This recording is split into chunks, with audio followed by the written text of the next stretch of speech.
Swami Golokananda to present his talk on concept of God in Hinduism. Swami Golokananda. Ladies and gentlemen, welcome him.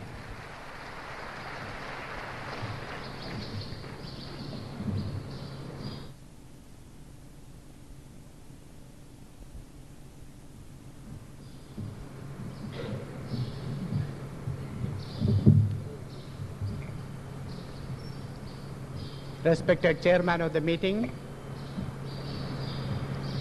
Dr. Naik, Revered Father, the dignitaries on the dais, and my brothers. It is a matter of joy and pride for me to be here with you, because there is now a mood to understand each other. When we understand each other, the natural implication of it is that we would love each other. And that is what the Hinduism preach, the Christianity, Islam, every other religion preach, that we live with love as brothers on this earth and have a happy life. I am supposed to talk to you about the concept of God in Hinduism. The basic idea about the concept of God in Hinduism is that the Lord, who is omniscient, all-powerful, all-pervading, the Lord, He is the source of this universe. He is the sustenance of this universe, and also He is the sanctuary, the source, the sustenance and sanctuary of the manifested universe is the Lord. That is the basic idea. All of us have, the whole universe have come from Him. It lives in Him and it goes back to Him. We live and move and have our being in God. That is at the spiritual level, it means that. So that is the basic idea. Now, what about, there are three entities in this universe for us to understand. We are trying to understand from time immemorial these three entities. The man's inquisitiveness to understand what is God, his inquisitiveness to understand what is the word that we confront, what is the relationship between we, the mortals, and the Lord. That relationship, that is a great subject of great study in Hinduism. God, Word, Man.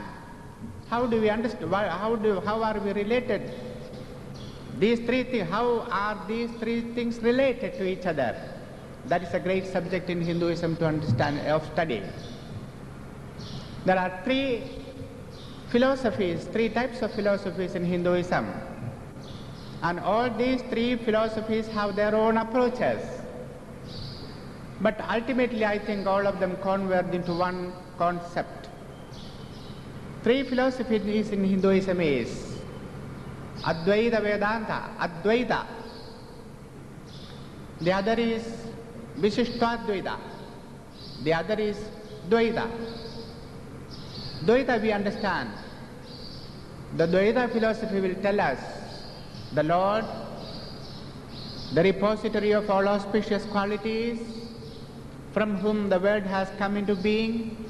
We are in Him and we go back to Him. He is our supporter. He is the source of all that is auspiciousness, goodness, nobility. God, we are eternally related to Him as a servant or as a son. That is to say, philosophically speaking, that is to say, Dvaita philosophies will say, we and God and ourselves, individuals, we are eternally different entities. We are different and the Lord is different, but we are eternally related to Him. We are dependent upon Him. We depend upon Him for everything and of everything. So we have that separateness from him. Also they hold that the world also is different from God and the human living beings. So the living beings, the inanimate objects in the world, and God, these three, there are three entities, and they are eternally different from each other.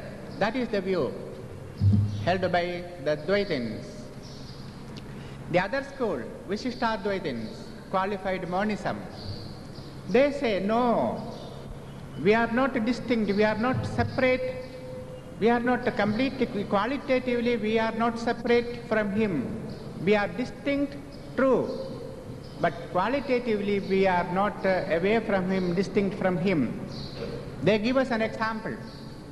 There is a huge fire and sparks come out.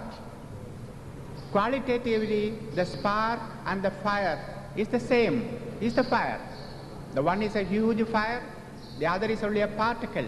But yet, in essence, in quality, it is the same. In the same way, we are part of the Lord. We are not away from him. We are not distinct from him. We are qualitatively alike. We are part of him. And the world also is part of him. There is no separate entity, distinct entity as the human, as the Dvaitins insist. We are part of him. The world is part of him. Everything is, it is he who is manifesting himself as the world and the living beings. Then we come to the third point. Advaitins. Perhaps the Islam philosophy is more or less close to the Advaita philosophy of Hinduism. The Advaitins will not accept these 2 points. They will say all the three philosophy, all the three systems, the common point among them is that what you say, that the Lord is the source, sustenance and sanctuary. Yes, true. We accept, everyone accepts, because that is proclaimed in the Vedas. Vedas are the ultimate authority for the Hindus, just as Quran is the ultimate authority for the Islam, just as Bible is the ultimate authority for Christian religion. For the Hindus, it is the Vedas. Vedas, that is the ultimate authority for the Hindus. Then you may ask me, what about the Ramayanam? What about the Bhagavatam? What about the so many Puranas, so many scriptures that the Hindus have? Yes, they have all secondary importance only. First comes Vedas, and they are divided into 4: Rigveda, Yajurveda, Samaveda, Atharva Veda.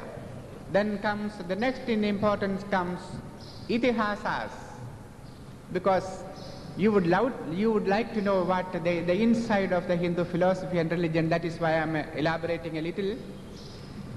Itihasas. Mahabharata, you have heard about surely Mahabharata. You have heard about Ramayana. These are the 2 itihasas in Hinduism. Then you are also familiar with Bhagavata, other Puranas. Puranas, 18 Puranas, the most common among them is Bhagavata. That is to say, most popular among them is Bhagavata. Then there is Shiva Puranam, then there is Vishnu Puranam. In all these things, in all these Puranas, what is done is the ultimate reality, which they qualify in the Vedas. The Vedas proclaim about that ultimate reality. What the Vedas say is, Ekam Sat Vipraha Bahutha Vadanti. Truth is one. The sages call it by various names. Truth is one. God is one. The ultimate reality is one. The Lord, who is the source, sustenance and sanctuary of this universe, is one. But he is called by different names by Vaishnavas. they call him by the name of Vishnu.